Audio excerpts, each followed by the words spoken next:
Hello again, everybody. Moby Dick, a couple more chapters. Before we get started, by the way, if you only know me from YouTube, you might like to follow me on Twitter or Periscope. On Periscope, I do live streams so that you can interact with me. I'm not usually reading, but I might be walking around the hills and castles and rivers and, that sort of thing of Scotland. And we sometimes have a bit of a chat and I draw things and a variety of things. So you can follow me on Twitter or Periscope using the same handle. It's at A9630. You'll find it somewhere, I'm sure, on my homepage on YouTube. I'm sure I've got it up there somewhere. So at A9630, so ignore the Andrew, and follow me there. Right, chapter 17, the Ramadan. As Queequeg's Ramadan, or fasting and humiliation, was to continue all day, I did not choose to disturb him till towards nightfall, for I cherish the greatest respect towards everybody's religious obligations, never mind how comical, and could not find it in my heart to undervalue even a congregation of ants worshipping a toadstool, or those other creatures in certain parts of our earth, who, with a degree of footmanism quite unprecedented in other planets, bow down before the torso of a deceased landed proprietor merely on account of the inordinate possessions yet owned and rented in his name. I say we good Presbyterian Christians should be charitable in these things, and not fancy ourselves so vastly superior to other mortals, pagans and what not, because of their half-crazy conceits on these subjects. There was Queequeg now, certainly entertaining the most absurd notions about Yojo and his Ramadan, but what of that? Queequeg thought he knew what he was about, I suppose. He seemed to be content, and there let him rest. All our arguing with him would not avail. Let him be, I say, and heaven have mercy on us all, Presbyterians and pagans alike, for we are all somehow dreadfully cracked about the head and sadly need mending. Towards evening, when I felt assured that all of his performances and rituals must be over, I went up to his room and knocked at the door, but no answer. I tried to open it, but it was fastened inside. "Queequeg," I softly said, through the keyhole. All silent. "I say, Queequeg, why don't you speak? It's I, Ishmael." But all remained silent as before. I began to grow alarmed. I had allowed him such abundant time, I thought he might have had an apoplectic fit. I looked through the keyhole, but the door opening into an old corner of the room, the keyhole prospect was but a crooked and sinister one. I could only see part of the footboard of the bed and a line of the wall, but nothing more. I was surprised to behold, resting against the wall, the wooden shaft of Queequeg's harpoon, which the landlady the evening previous had taken from him, before our mounting to the chamber. That's strange, thought I. But at any rate, since the harpoon stands yonder, and he seldom or never goes abroad without it, therefore he must be inside here, and no possible mistake. "Queequeg! Queequeg!" All still. Something must have happened. Apoplexy. I tried to burst open the door, but it stubbornly resisted. Running downstairs, I quickly stated my suspicions to the first person I met, the chambermaid. "La la!" she cried. I thought something must be the matter. I went to make the bed after breakfast and the door was locked, and not a mouse to be heard, and it's just been so silent ever since. But I thought, maybe, you had both gone off and locked your baggage in for safekeeping. La la, ma'am, mistress, murder, Mrs. Hussey, apoplexy. And with these cries she ran towards the kitchen. I followed. Mrs. Hussey soon appeared, with a mustard pot in one hand and a vinegar cruet in the other, having just broken away from her occupation of attending to the castors, and scolding her little black boy meantime. "Woodhouse," cried I, "which way to it? Run, for God's sake, and fetch something to pry the door open. The axe, the axe! He's had a stroke, depend upon it." And so saying, I was unmethodically rushing upstairs, again empty-handed, when Mrs. Hussey interposed the mustard pot and vinegar cruet, and the entire castor of her countenance. "What's the matter with you, young man?" "Get the axe, for God's sake! Run for the doctor, someone, while I pry it open." "Look here," said the landlady, quickly putting down the vinegar cruet so as to have one hand free. "Look here, are you talking about prying open any of my doors?" And with that she seized my arm. "What's the matter with you? What's the matter with you, shipmate?" In as calm but rapid a manner as possible, I gave her to understand the whole case. Unconsciously clapping the vinegar cruet to one side of her nose, she ruminated for an instant, then exclaimed, "No, I haven't seen it since I put it there." Running to a little closet under the landing of the stairs, she glanced in, and, returning, told me that Queequeg's harpoon was missing. "He's killed himself," she cried. "It's unfortunate Stig's done over it again. There goes another counterpane. God pity his poor mother.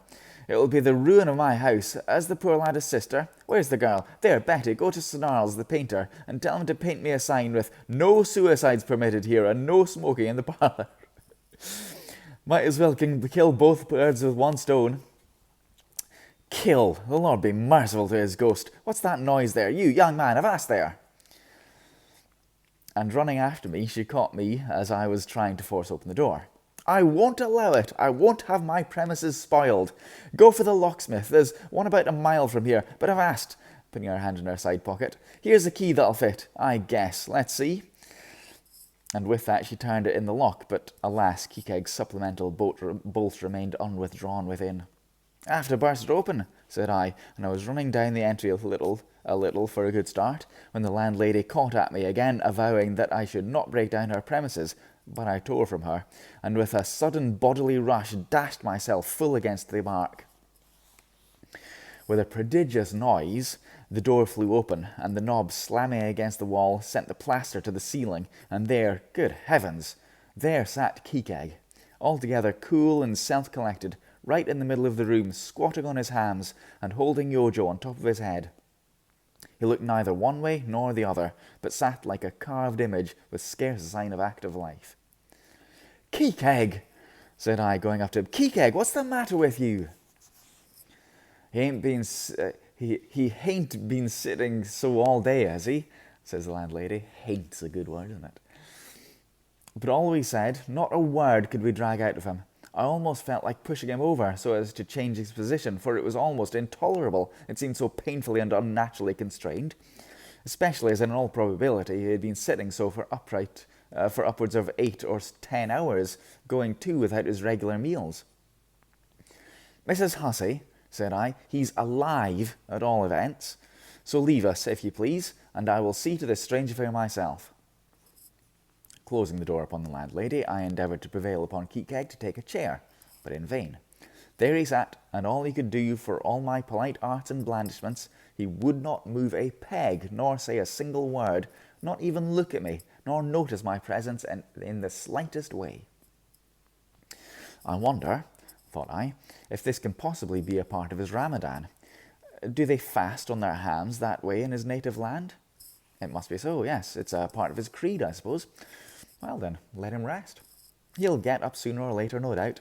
It can't last forever, thank God, and his Ramadan only once a year, and I don't believe it's very punctual then. I went down to supper.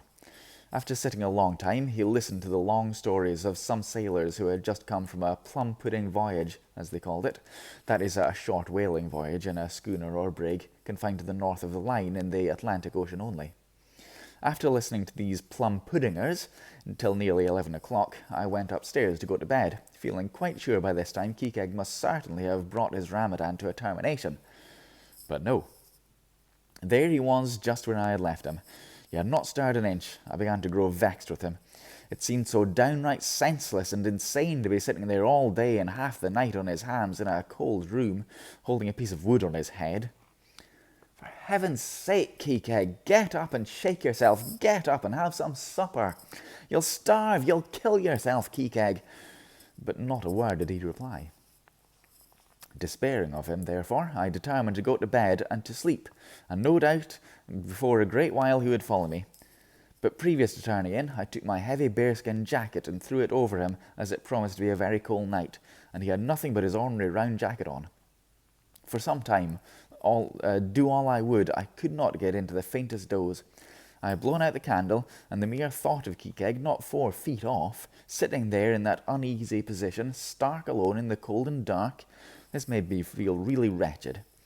Think of it, sleeping all night in the same room with a wide-awake pagan on his hands in this dreary, unaccountable Ramadan. But somehow I dropped off at last, and knew nothing more till break of day, when, looking over the bedside, there squatted Queequeg, as if he had been screwed down to the floor.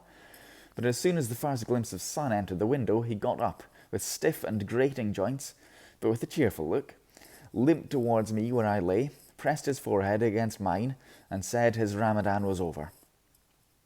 Now, as I hinted before, I have no objection to any person's religion, be it what it may, so long as that person does not kill or insult any other person, because that other person don't believe it so. But when a man's religion becomes really frantic, when it is a positive torment to him, and, in fine, makes this earth of ours an uncomfortable inn to lodge in, then I think it high time to take that individual aside and argue the point with him. And just so I now did with Queequeg. Queequeg, said I, get into bed now and lie and listen to me. I then went on, beginning with the rise and progress of the primitive religions, and coming down to the various religions of the present time, during which time I laboured to show Queequeg that all these Lents, Ramadans, and prolonged hand-squattings in cold, cheerless rooms were stark nonsense. Bad for the health, useless for the soul, opposed, in short, to the very laws of hygiene and common sense. I told him, too, that he being, in other things, such an extremely sensible and sagacious savage, it pained me, very badly pained me, to see him now so deplorably foolish about this ridiculous Ramadan of his. Besides, argued I, fasting makes the body cave in, hence the spirit caves in, and all thoughts born of a fast must necessarily be half-starved. This is the reason why most dyspeptic religionists cherish such melancholy notions about their hereafters. In one word, Queequeg, said I, rather digressively, hell is an idea first born on an undigested apple dumpling, and since then perpetuated through the hereditary dyspepsias nurtured by Ramadans. I like that idea. Hell is an idea first born in an undigested apple dumpling. I like that. I then asked Queequeg whether he himself was ever troubled with dyspepsia, expressing the idea very plainly so that he could take it in. He said no, only upon one memorable occasion. It was after a great feast given by his father, the king, and on the gaining of a great battle wherein 50 of the enemy had been killed by about 2 o'clock in the afternoon, and all cooked and eaten that very evening. No more, Queequeg, I said, shuddering. That will do, for I know the interferences without his further hinting them. I had seen a sailor who had visited that very island, and he told me that it was all the custom when a great battle had been gained there to barbecue all the slain in the yard or garden of the victor, and then one by one they were placed in great wooden trenches and garnished round like a pilau with breadfruit and cocoa nuts. That's, it's got a hyphen in it, cocoa nuts. And with some parsley in their mouths, were sent round with the victim's compliments to all his friends, just as though these presents were so many Christmas turkeys. After all, I do not think that my remarks about religion made much impression upon Queequeg, because in the first place he somehow seemed dull of hearing on that very important subject, unless he considered from his own point of view, and in the second he did not more than 1/3 understand me, couch my ideas simply as I could, and finally he no doubt thought he knew a good deal more about the true religion than I.